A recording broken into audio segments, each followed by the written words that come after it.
Vasudevaya.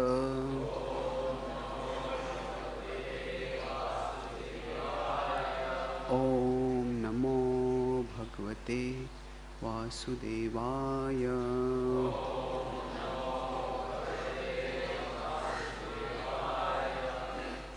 Granth Srimad Bhagavatam, Canto 10, Chapter 88, entitled Lord Shiva Saved from Rakasur.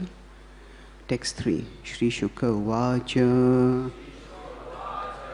Śivaḥ śakti-yutaḥ śaśvat. Śakti-yutaḥ śaśvat. tri-liṅgo guṇa-saṁvṛtaḥ. tri-liṅgo guṇa-saṁvṛtaḥ. vaikārikas taijasaś. taijasaś.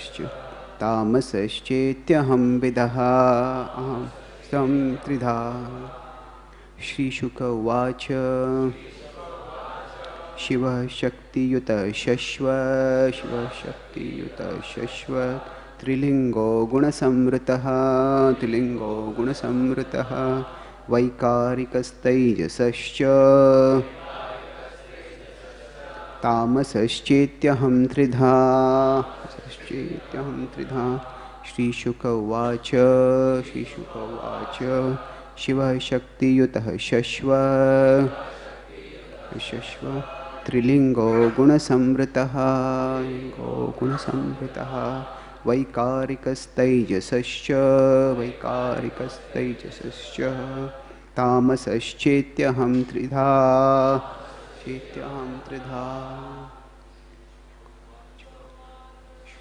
Śukadeva.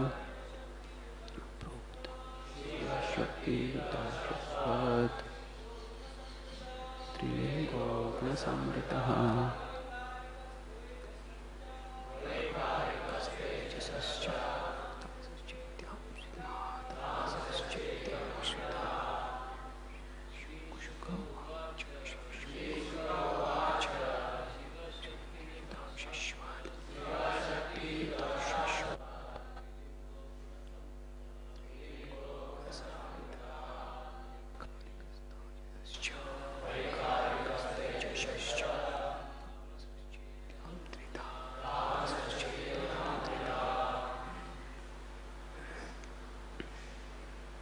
Vaishnavis.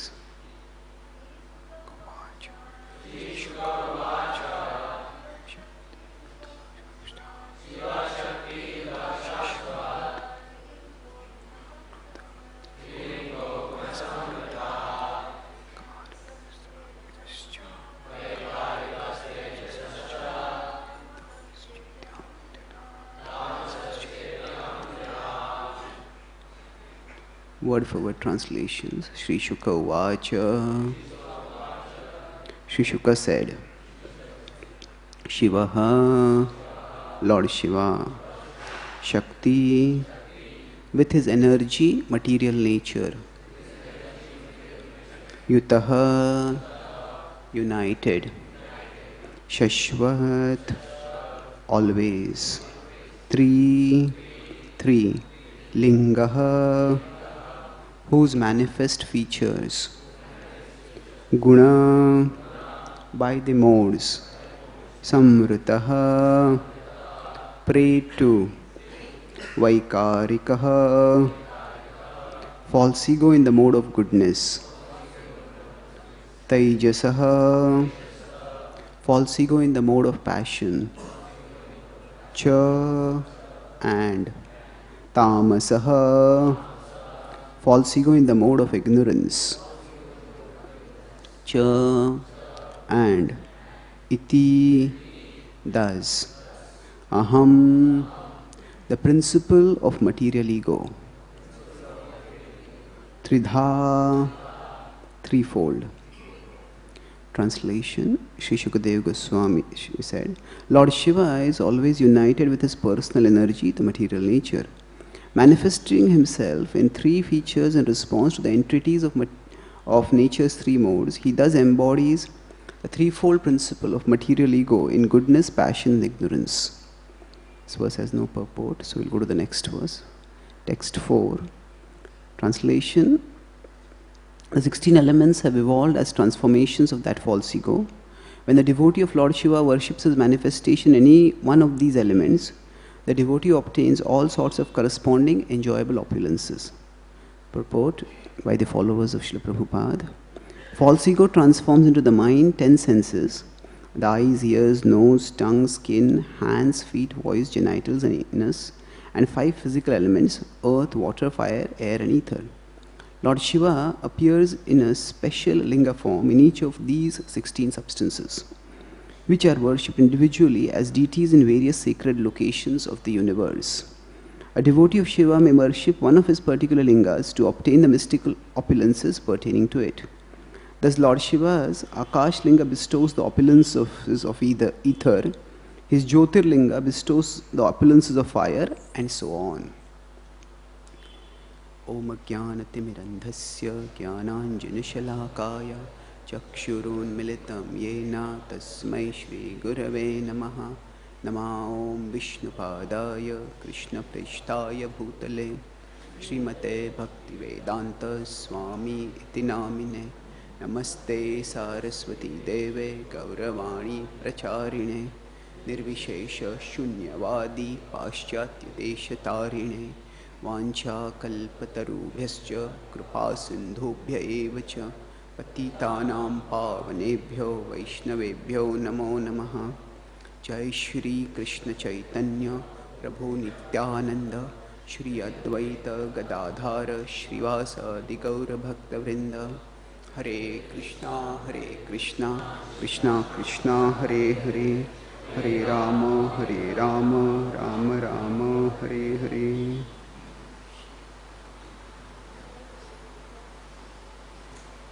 Hare Krishna. So today morning we're discussing from the Srimad Bhagavatam, and the occasion is also Srila Bhaktisiddhanta Thakur's very sacred appearance day, and we will be focusing on the theme which the Bhagavatam reflects here in terms of how it is also reflected in the life of an Acharya, especially in the life of Srila Bhaktisiddhanta Saraswati Thakur. So in this section, the overall discussion is about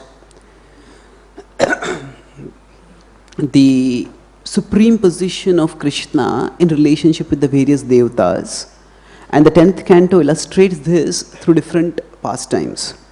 So with respect to Brahma, Indra, Varuna, all that has been illustrated in Krishna's Vrindavan Lila itself. Now with respect to Krishna, with respect to his relationship with Lord Shiva is illustrated in this particular pastime, how he is the Supreme Lord. And in this specific verse, the relationship of Shiva and Shakti is discussed. Broadly, there is the Upanishadic tradition, and then there is we could say the Puranic tradition or the Bhakti tradition. The Upanishads focus more on disconnection, analysis of matter and spirit for the purpose of going beyond matter to spirit. And that involves na iti, rejection of matter and adoption of spirit, absorption in spirit. Now, in the Bhakti tradition, there is an acceptance, acknowledgement of the distinction between matter and spirit.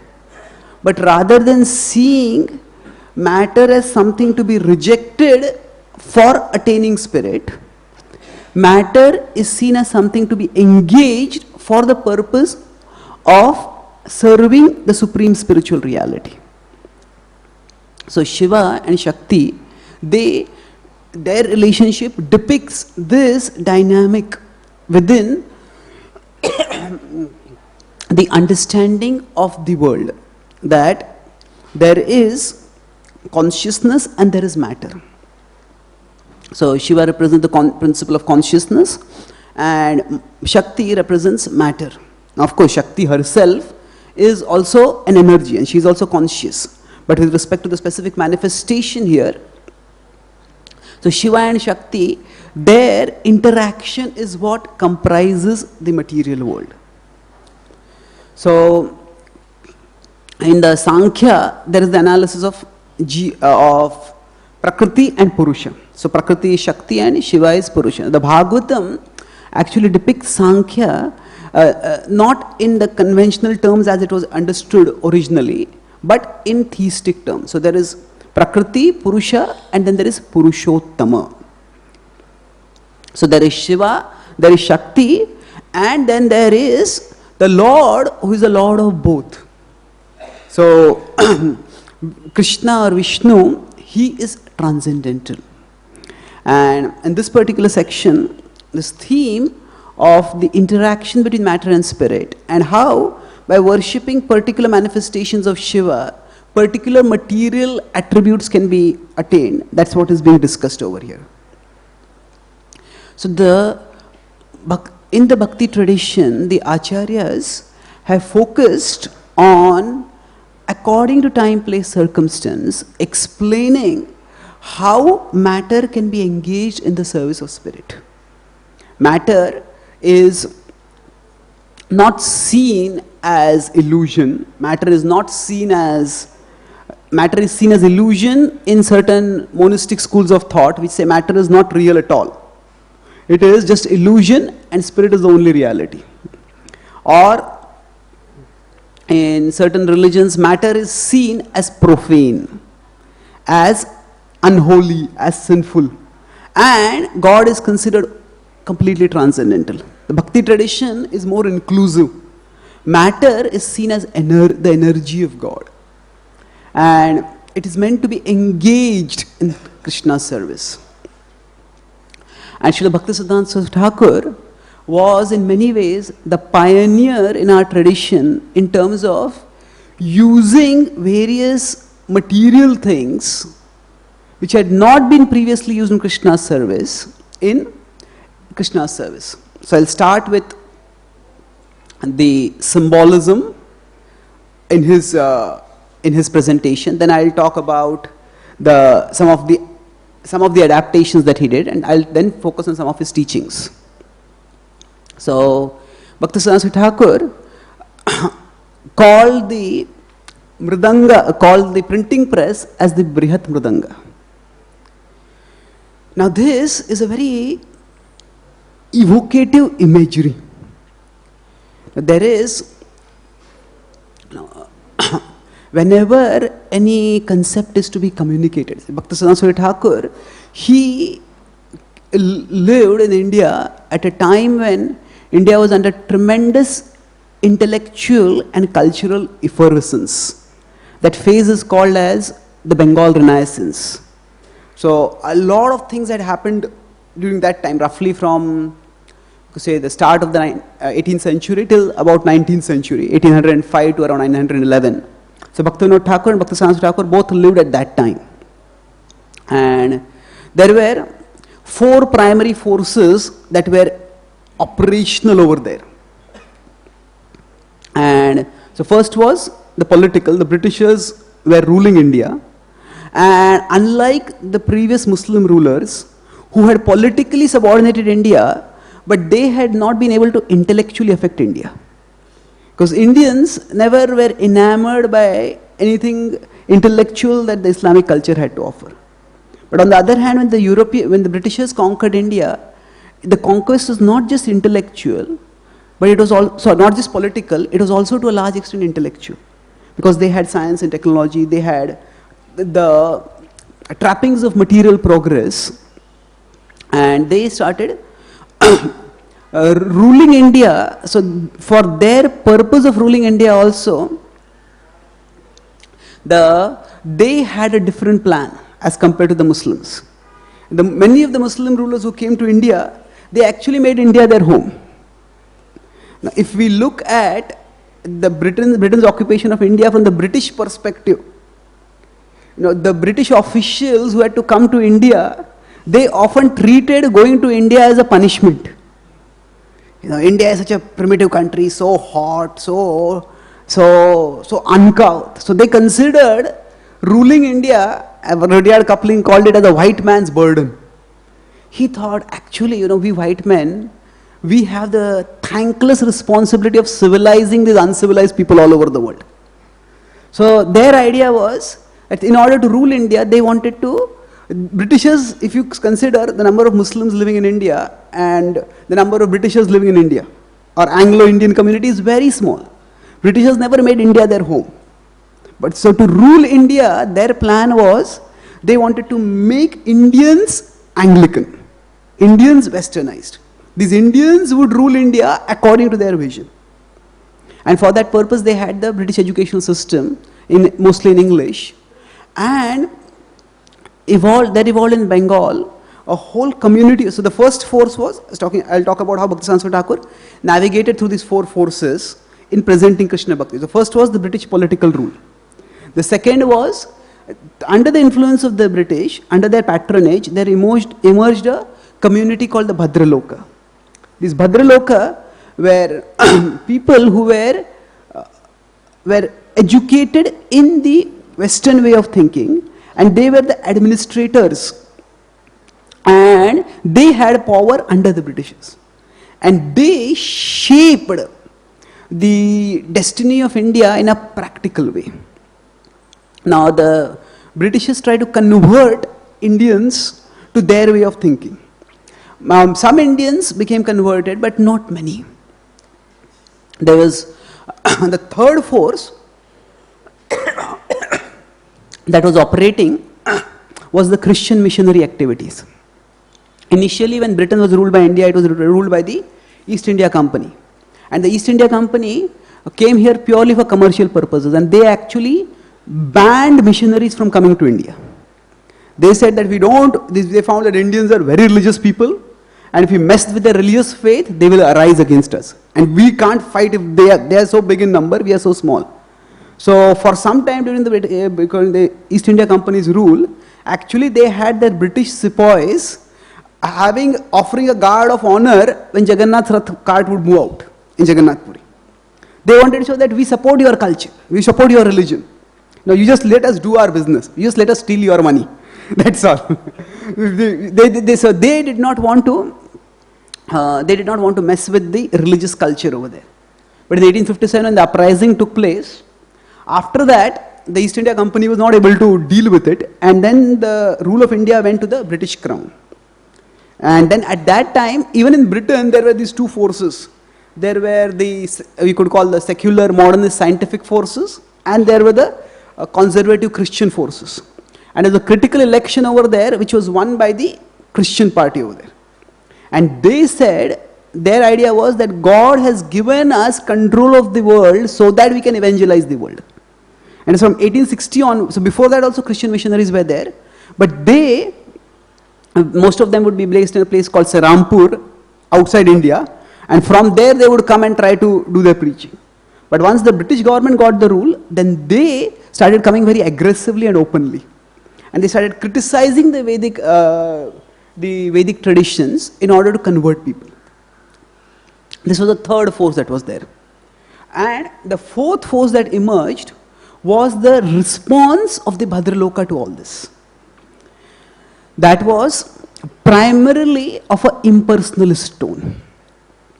So, whereas the Christians wanted to make India Christian, whereas the Britishers wanted to make India British, the Indians, now these two were not the same forces. These two were distinct forces, and in Britain also they were fighting to some extent. And that fight spilled over in India also. Now, Indians of the broader Indian community, they were influenced by these strands of thought, but very few Indians actually became entirely British or entirely Christian. They tried to re-envision their own tradition in terms of, to respond to the criticism that was done by either the scientific moderns or by the Christian evangelicals. And they felt that the most defensible response was the Shankara's teaching of Advaitism. So now this became very aggressive. So Christians were saying, Jesus is the only way. So the impersonalists portrayed that actually you Hindus worship so many gods. So the Christians had the idea of progression, there is atheism, there is polytheism, and there is monotheism. So they had the idea that there is no God. From there you evolve to there are many gods. And then from polytheism you evolve to there is one God. So we are higher than you. So the Advaitins try to portray themselves as still higher by saying at the stage higher than monotheism is not there is one God, there is only God. There is only God. So they were trying to portray that Christianity is higher than the Vedic path. The Advaitis portrayed that we are higher than you. You are saying there is one God, you are saying there is only God. And so they tried to portray them. So what happened was Advaitism, the science and scientific humanism. Scientific humanism is the idea that all humans, based on scientific understanding, and all races and everything are superficial. We are all belonging to the human race. It was very inclusive. As contrasted to that, Christianity was quite exclusive. That is only those who are following Christianity, they are going to be saved. But the Advaitins, what they portrayed was that they portrayed that we have the best of both. We are spiritual also and we are inclusive also. So how are we inclusive? Because all of us are Brahma. Sarvam kalmam idam Brahma. So we are all Brahma. Now it was in this context that Bhaktivinoda Thakur and Srila Bhaktisiddhanta Thakur started preaching. Now Bhaktivinoda Thakur, we could say in some ways, he was the founder of digital outreach. Not exactly digital technology was not there, but Bhaktisiddhanta Thakur cultivated people primarily through his writings. He wrote magazines and he wrote periodicals, he wrote books, and all over Bengal and Orissa, Bhaktivinoda Thakur was posted in many places during his tenure. And wherever he would go, he would speak about Gaudiya Vaishnavism and he would inspire people. But he would be soon posted in another place. So the connection which he established was primarily through literature. And he actually he changed people's conceptions of Gaudiya Vaishnavism in a very positive way, especially among the Bhadraloka. So he created a positive atmosphere. He presented bhakti also as very inclusive. He said, actually, we are all souls and we are all parts of the same one supreme absolute truth. And we all have the right to be connected with him and to become united with him. So he presented bhakti in a very inclusive way. Now Bhaktisiddhanta Thakur, what Bhaktivinoda Thakur primarily envisioned, Bhaktisiddhanta Thakur implemented. So Bhaktisiddhanta Thakur's preaching, if we could see, so this was now in terms of conceptual, I talked about the Brihat Mridanga and how he actually had that he not only called it the Brihat Mridanga, but in the sacred iconography of the Gaudiya Math, he had the Brihat Mridanga included, the printing press included along with the conch and other sacred symbols. The idea here is that anything that can be used for the service of Lord Hari, it should not be rejected as material. It should be considered as sacred. And Srila Prabhupada, that was in the early days in New York, at that time Hayagriva Prabhu writes about this in his Hare Krishna explosion. Hayagriva Prabhu was typing some of Srila Prabhupada's books. Prabhupada had written them. And at that time, Prabhupada came into the room. So there were no chairs. So Hayagriva was sitting on the floor and the typewriter was in front of him. So he started pushing the typewriter away with his leg and he started to offer obeisance to Prabhupada. Prabhupada said, don't touch it with your foot. It is sacred. You are actually typing Krishna's message with this. It's sacred. So Hayagriva Prabhu, he asked, Prabhupada, do you mean to say that the typewriter is sacred but my leg is not sacred?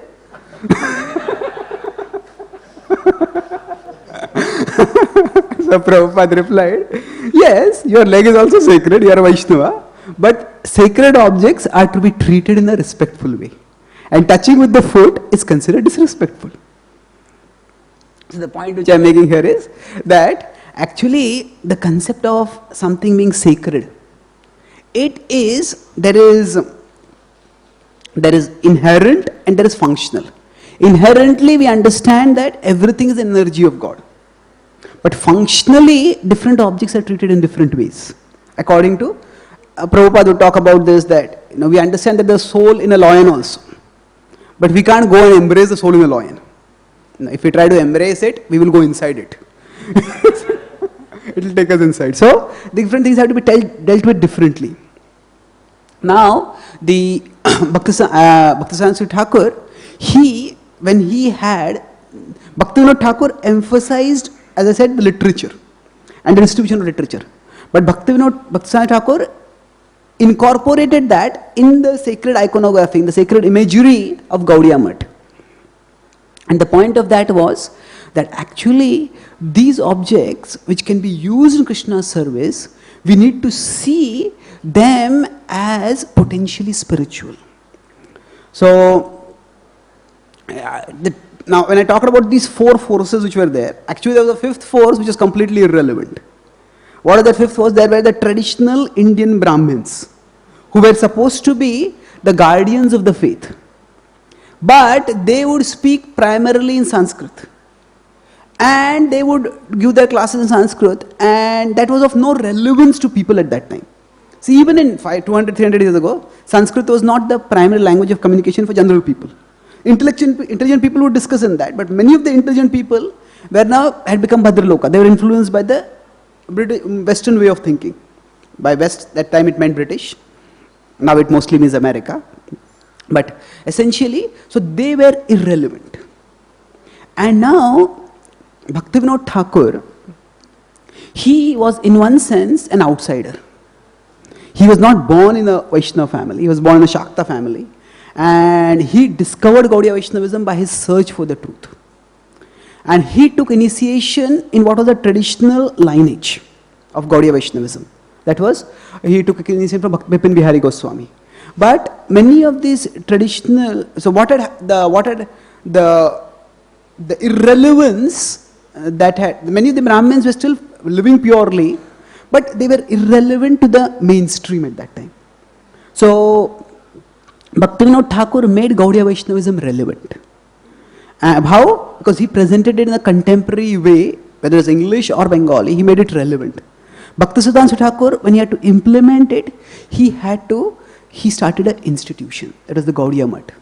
Now, Bhaktisiddhanta Thakur, he had to do many things in order to actually make the presentation of Gaudiya Vaishnavism effective. So, for the westernized people at those times, they used to think that many of them were of the notion that these Indian religions are very primitive, very old-fashioned, very irrelevant. But Bhaktisiddhanta Thakur made things so contemporary. He presented things. There was Sajjan Toshani which was going on, which was in Bengali. He continued that, but he also started the harmonist and he especially spread that in English. He focused a lot on outreach in English. And the idea was that by this, the people who were influencing India, they will see this as sacred. Now, the Brihat Mridanga, just as Mridanga does Kirtan, the printing press, it also is doing Kirtan. And this idea that printing press is actually a Brihat Mridanga, it was something which was very riveting to people at that time. And it spread, it was not just imagery, it was a thought behind that, and thought behind it, and not just a thought behind it, the vision behind it. So now Bhaktisiddhanta Thakur, and during this time, literally hundreds of publications were made in different ways, not just books, but also magazines, periodicals, and articles, by which he spread the message of Śrī Chaitanya Mahaprabhu very extensively. Now, when he had to, at that time, take sannyas. So in 1913, Bhaktivinoda Thakur departed. In 1915, Gaur Kushadas Babaji departed. And Bhaktisiddhanta Thakur was left with the responsibility of spreading the mission. And he writes in some of the writing that he felt very alone at that time. And then he got a mystic vision. by which he understood that he saw the acharyas there and he saw them inspiring him to carry on the mission. And thus, although Gaur Kishore Babaji had told him earlier that, that actually don't go to Calcutta, it is the residing place of Kali. But then in that vision, he got the inspiration that actually Calcutta is the place from where where it is the epicenter from which things are spreading. So he gradually set the vision for establishing the Bagh Bazaar temple. And then at that time, he did the radical step of giving himself sannyas. Now, how could he do something like that? So there are two main issues over here. The main issue was that there were no sannyasis at that time in the Gaudiya tradition. Now the reason for this was that if we see Sri Chaitanya Mahaprabhu, he preached in three main places. One was in Bengal, where he stayed, where he was born and brought up, and then in Vrindavan, where he had sent the Goswamis, and thirdly in Puri, where he lived in the later part of his life. And the Gaudiya Vaishnavism that developed in each of these places was quite distinctive in its own way. So the Goswamis whom he sent to Vrindavan, they wrote mostly in Sanskrit. We don't see practically any book written by the Goswamis in Bengal. And they focused on presenting Gaudiya Vaishnavism to the intellectual elite that were there at that time. And now the Goswamis, Rupa and Sanatan, for strategic reasons, they had been converted to Islam earlier. And although Chaitanya Mahaprabhu, with the potency of bhakti, fully reinstated them, but still within the conservative culture at that time, somebody who had actually become converted to Islam, they were considered fallen. Not exactly fallen in the sense of degraded, but fallen in the sense that it was a contamination. And to avoid agitating the minds of people over there in Vrindavan, Rupa and Sanatan Goswami did not take sannyas. They took the Babaji Vesh. So now there are two traditional ways of renunciation. One was sannyas, which was traditionally there at that time. And Babaji Vesh was basically, the sannyas is one of the ashrams. It's the topmost ashram, the last ashram, but it's an ashram. Whereas Babaji Vesh indicate that actually you have transcended the ashram. So, because they had the idea that only those who are caste Brahmins can take sannyas, that was the prevailing idea at that time. And because they had lost their Brahminical, that was the idea they had lost because they had converted. So they couldn't take sannyas. They said, yes, our goal is simply to dedicate our life to the service of the Lord. So they took the Babaji Vesh. And they did not take sannyas at that time. Now after this, because they were the primary disciples of Lord Chaitanya Mahaprabhu, when they took Babaji Vesh, other followers, others Gaudiya Vaishnavas also, even if they were from Brahminical family, even if they had not had any problem of being converted to any other religion, they also said, if they have not taken sannyas, how can we take sannyas? And they also took Babaji Vesh. And in this way, the form of renunciation that became traditional within Gaudiya Vaishnavism was becoming Babaji, not becoming a sannyasi. Unfortunately, many of the Babajis over the generations, they became contaminated. See, I talked about the bhakti tradition, wherein there is the idea that, as it says, Shiva and Shakti was talked about in this purport today, that actually spirit and matter are interconnected in the sense that spirit, that they are both manifestations of the energy of the Supreme. So there is the idea, just like we have DT. Now the DT is God who is manifested in matter, but the DT is not matter. But God manifests through matter. Now within the bhakti tradition, there was the idea also that whenever any sacred, say, drama is performed, when Krishna Lila is depicted, when Ram Lila is depicted, then for example in Varanasi there is Ram Lila is very famous, and when they have Ram Lila, actually the character who plays Ram, they do puja of that person, and they select that character also very, very carefully. Somebody is very devout, somebody is very pious, And the idea is that when he is performing that Leela, it is like a Avesh of Ram enters into it. It's not that he becomes God, but he is treated like that for that period. And then the whole Leela is performed. And this is done for Krishna Leela also in Vrindavan. But Srila Prabhupada did not recommend that so much within ISKCON, and I'll talk about the reasons for that. So what happened, there was this idea that during the enactment of the Leela, the divine enters into the actors. And then that's how the rasa is transmitted to everyone. Now some of the Sahajiyas, they took this concept and they distorted it. Now Sahajiyas, we say that they often imitated the pastimes of Radha Krishna. But it was not just imitation. There was philosophical rationalization of that imitation. So when you have these Babajis who are supposed to be renounced, they not only had nefarious dealings with women, but when they were having these kind of dealings, they said, actually when we are doing this, Krishna is entering into me and Radha is entering into her. And through her, Radha Krishna are enjoying. Through us, Radha Krishna are enjoying.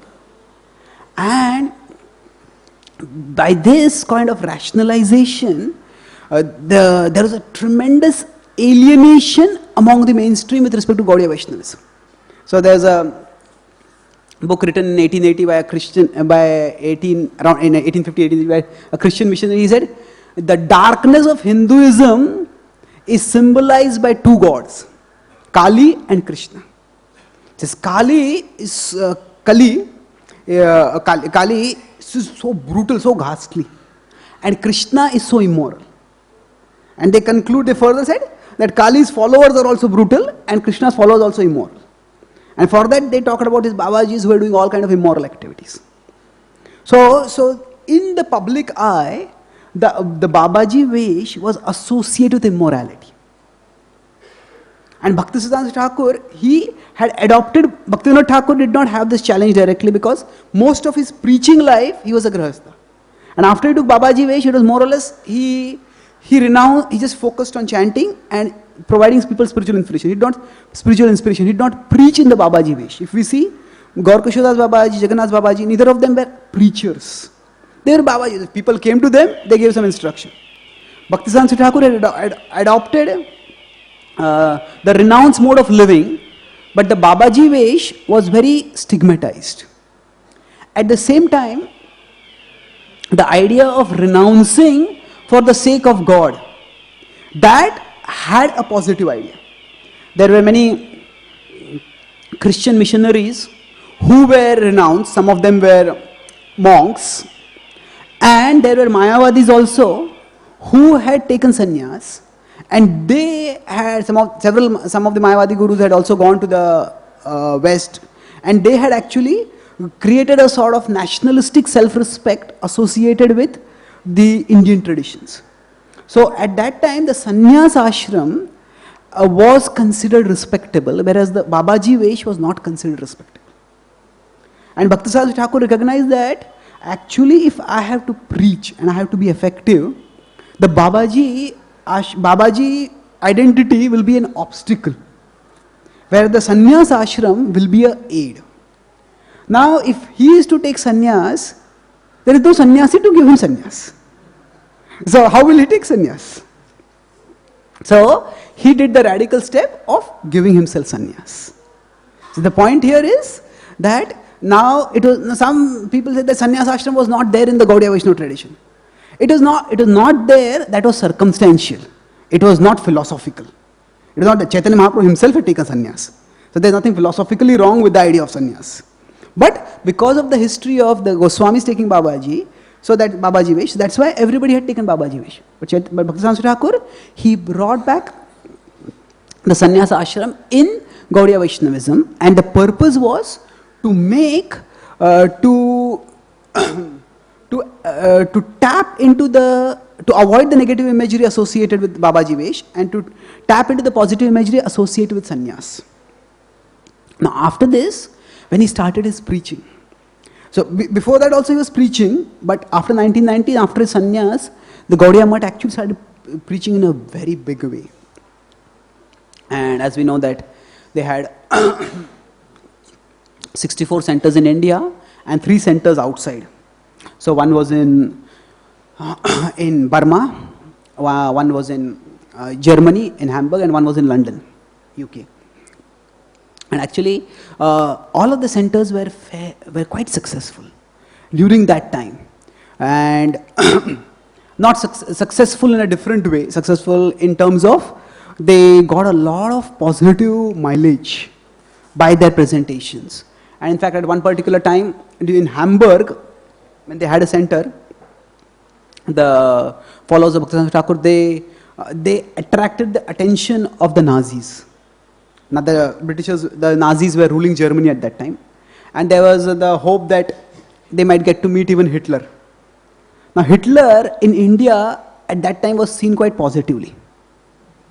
This is all again historical circumstance. What had happened was that the Britishers were ruling India, and that's why Britishers were demonized to some extent. And Hitler was taking on the Britishers. And later on we also know that Subhash Chandra Bose aligned with Hitler's army. So the point was that the opportunity to meet Hitler, that could have materialized in that was also seen as an opportunity. As devotees, wherever there's opportunity to preach, they will preach. But then when they read the writings of Bhaktisiddhanta Thakur, Hitler had this idea that of racial superiority. He talked about Aryans. He had the idea that we are the Aryans. The European historians had done some peculiar kind of historical jugglery, and they had said that all the races in the world have come from the Aryans. And they said, now who are the Aryans? Every country in Europe started claiming we are the Aryans. So the French started claiming some French thinkers said we are the Aryans, some Britishers said we are the Aryans. Now somehow Hitler, he convinced all of Germany that we are the Aryans. And we are meant to rule the world. So now with that idea, he started preaching. Now Bhaktisiddhanta Thakur, in his writings, he talked about Arya not as a race, but as a consciousness. Now, Prabhupada also talks in the Bhagavad Gita 2nd chapter purport that Aryanism understands the spiritual value of life. Now, so they were attracted that so Germans actually had a lot of fascination with India at that time. But so they were interested in the followers of Bhaktisiddhanta Thakur also. But then when they read his writings, and Bhaktisiddhanta Thakur and his followers, when they were presenting, they said, Arya is a consciousness, that it's not a race. And they were positioning how the whole caste system which was there in India, it was basically based on consciousness, not on birth. So this idea was radically opposed to the Nazi idea. And whereas at one particular point in Germany, they were getting very good reception. There was one German scholar who read these writings, and he sent a letter to the Nazi officials that actually this understanding is very dangerous for the propagation of the Nazi ideology. Because the Nazi ideology is based on the idea that Arya is a race. And then what was being, the preaching that was going on in Hamburg, that was completely crushed. And the devotees actually had to flee from there for their life. Because they were being persecuted, they were seen as a threat at that time.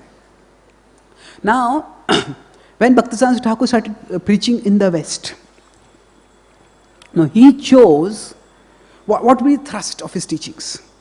So he along with one of his disciples, he wrote a book called Sri Krishna Chaitanya. And that book was the main thrust of his preaching. So it's like we distribute Bhagavad Gita as it is when we preach. At that time, that book, Sri Krishna Chaitanya, that was the primary book that they distributed to anyone whom they met. And what was Bhaktisiddhanta Thakur doing by this? Actually, his focus was on presenting the universal teachings of Lord Chaitanya. And with that vision in mind, he focused primarily on talking about Chaitanya Mahaprabhu, how he presented, how he had Haridas Thakur included, how he actually went against the caste hierarchy of his times. At that around that time itself in the 1930s, Gandhiji in one of his newspaper he would write articles regularly. He wrote about who is an untouchable. And he asked a series of questions to the he said these are the questions meant for the Hindu leaders. Because untouchability was considered to be a very great evil in India. It was an evil, of course. So now Bhaktisiddhanta Saraswati Thakur, he dedicated several articles of the Gaudiya magazine to responding to Gandhiji's questions. And he said, actually, untouchable is not a matter of caste. It is a matter of consciousness. He said it's a matter of consciousness. And anybody can be elevated if they develop the higher consciousness. He focused on presenting Chaitanya Mahaprabhu's teachings as teachings for raising people to higher consciousness. And for raising people to higher consciousness, he talked about the chanting of the holy names, the practice of bhakti, and the whole process of Sri Chaitanya Mahaprabhu's teachings as a universal way for raising consciousness. Now, Bhaktisiddhanta Saraswati Thakur, when he preached to the Western audiences, or when he actually sent his disciples to the West. So, I'll conclude this with a little bit analysis of this one part. I said that I'll talk about the symbolism, then I'll talk about the implementation, and talk about the teachings. So, a couple of years ago when I first had the service of going to the West, I was looking at what consciousness we should have. And then although I had read Bhaktisiddhanta Thakur's about his writings earlier also, I read very carefully what he had written to his disciples as a valedictory address when they were going to the West. And as a whole analysis there, I got a PowerPoint presentation on that, but I'll focus on three main points from it.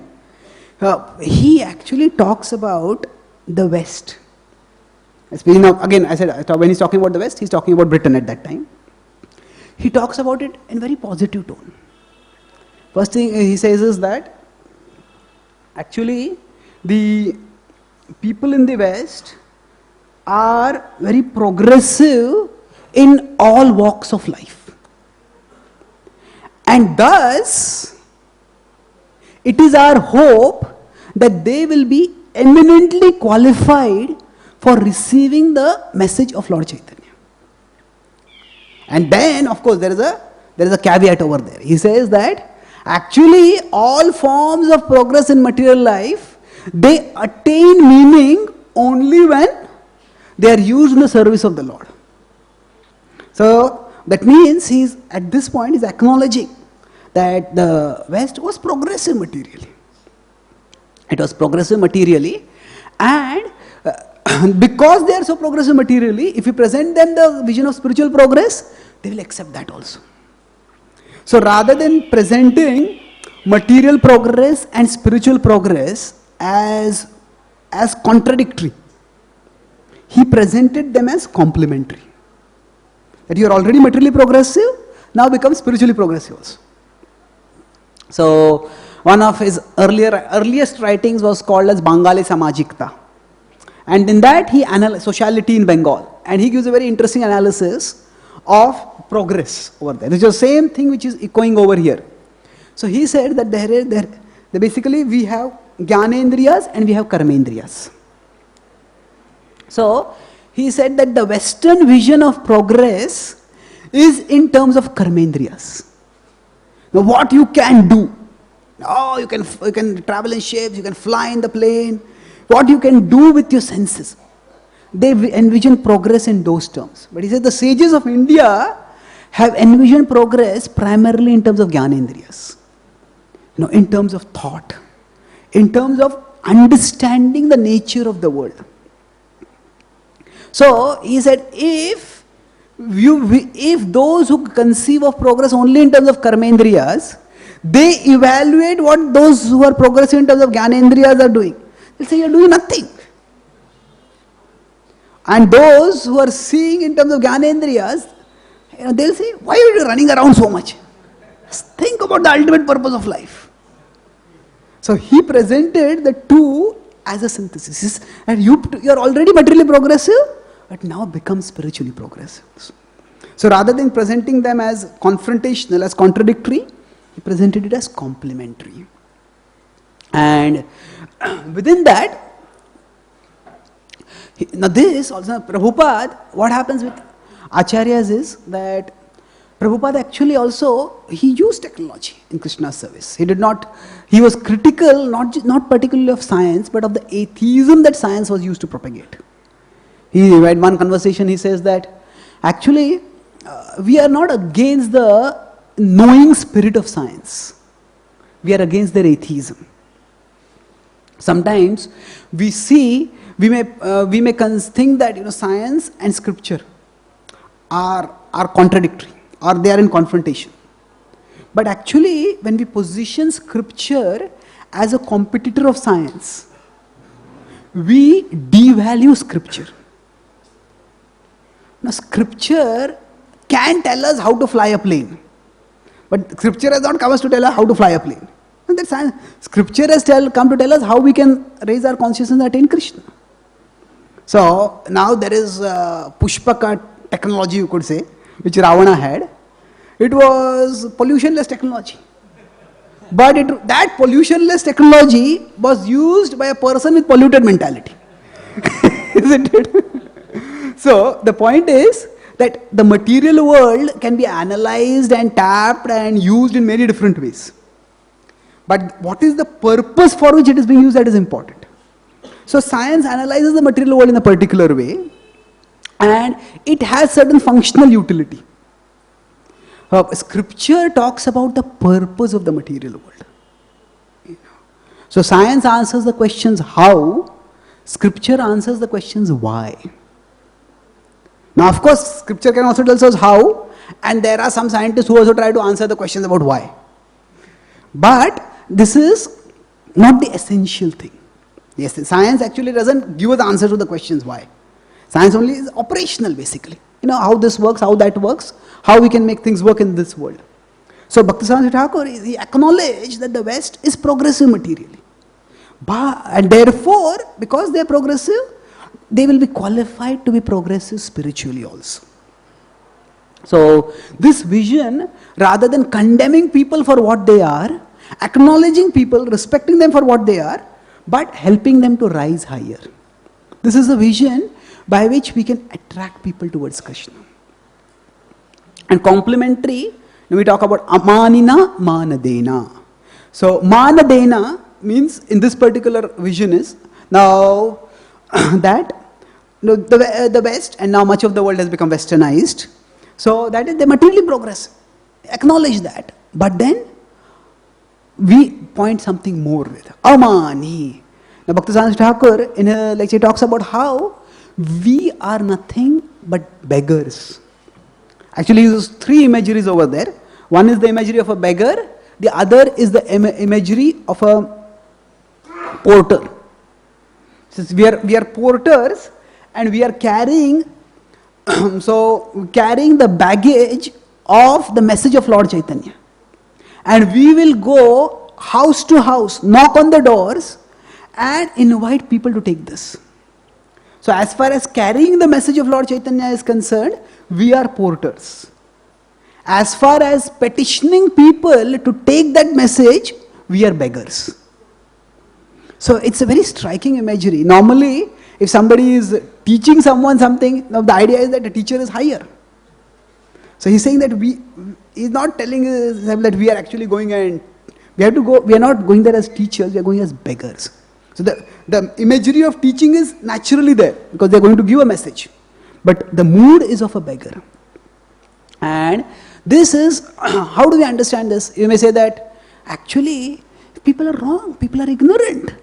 And we have to tell them what is the right thing. Now yes, even if we say people are ignorant, no, people are, in Kali Yuga, people are not just ignorant. In Kali Yuga, people are ignorant about their ignorance also. So, it's bad to be in ignorance. But it's worse still to be in ignorance and to think that we are in knowledge. And it's worst of all to think that not only that we are in knowledge, but to say that those who are in knowledge are in ignorance.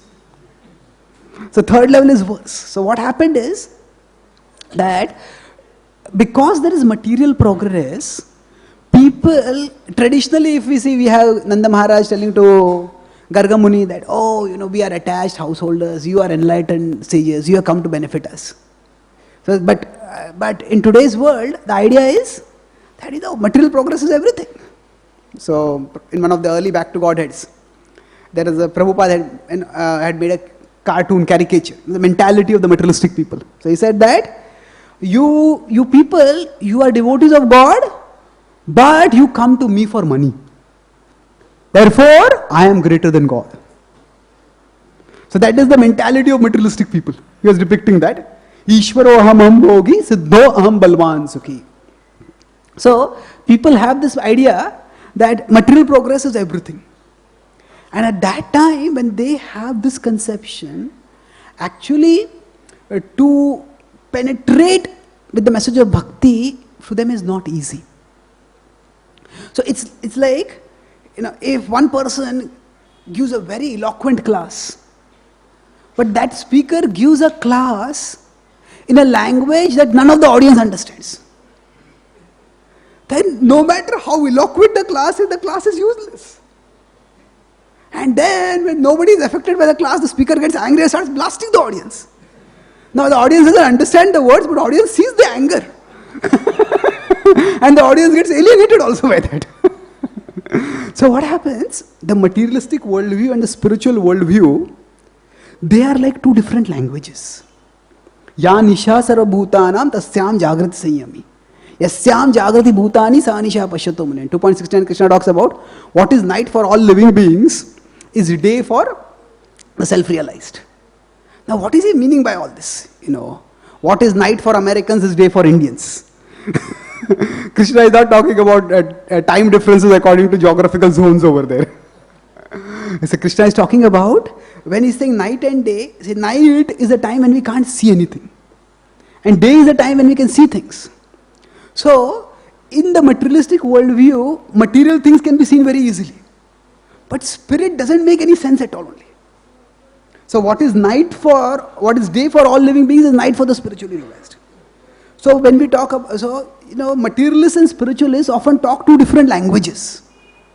And for spiritualists to explain the message to the materialists, it requires humility. Why humility? Because before we can help them learn, we have to learn how to help them learn. That means we have to learn their language.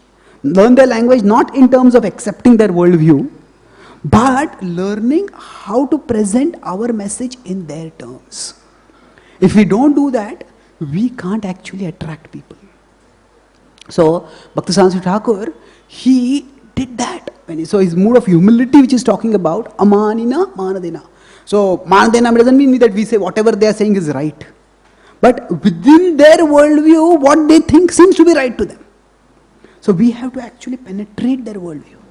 So Prabhupada, at one time, he was asked that, one hippie came and asked him that, what is the bliss of Vaikuntha like?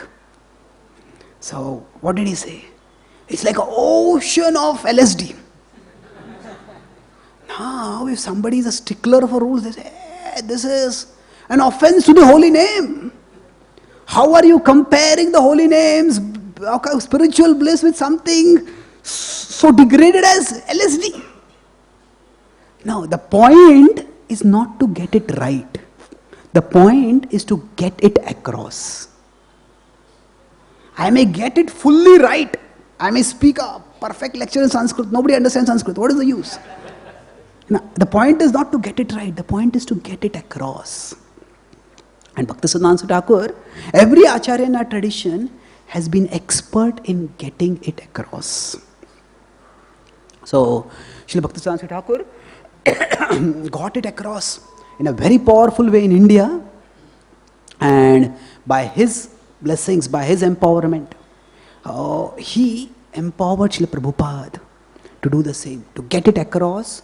Bhaktisiddhanta Thakur preached in India, made 64 temples. Srila Prabhupada carried on that legacy far and wide.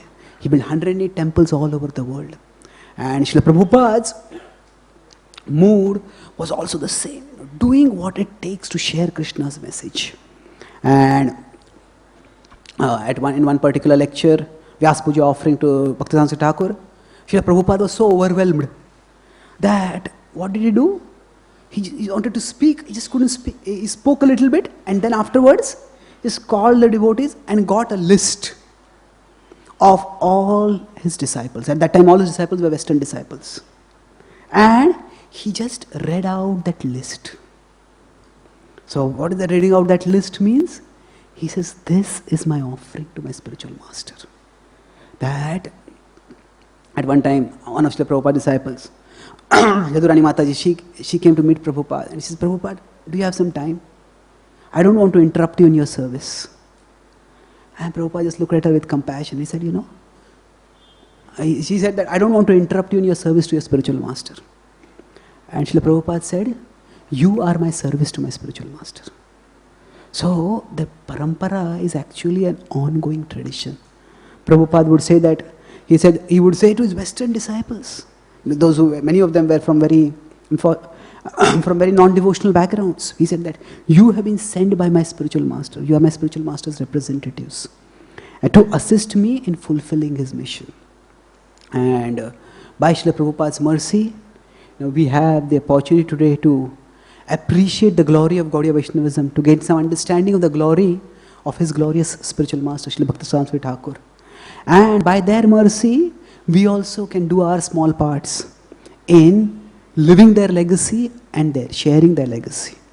By Krishna's arrangement, in every generation, those souls who are responsible, those souls who are committed, they get the empowerment to carry on the legacy, to spread the mission.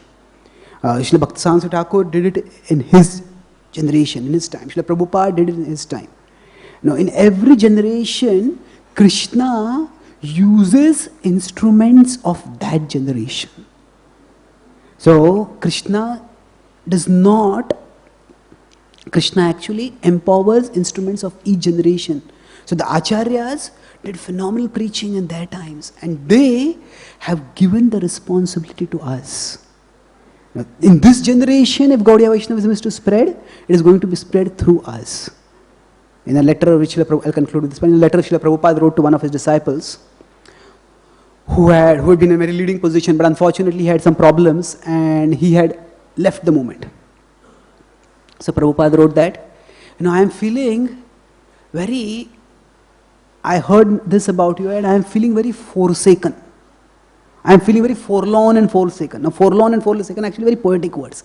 It's almost like I am feeling lonely. I am feeling as if I am alone.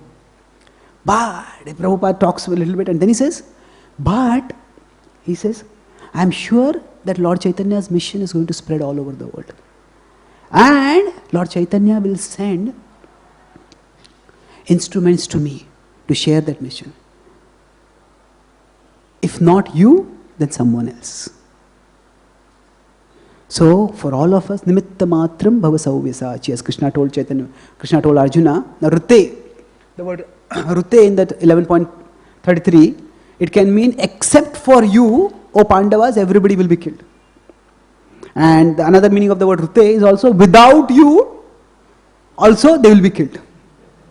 That means if you do it, you will get the credit. If you don't do it, still it will be done. Somebody else will get the credit. So, we can pray to Srila Bhaktisiddhanta Saraswati Thakur that he give us his mercy so that we can in our small way try to understand the treasure that we have got and also try to understand how we can share it with people today in a language that they understand. Thank you very much. Srila Bhaktisiddhanta Saraswati Thakur ki, Srila Prabhupada ki, Gaur Bhakta Vrinda ki, Gaur Premanande. Thank you very much.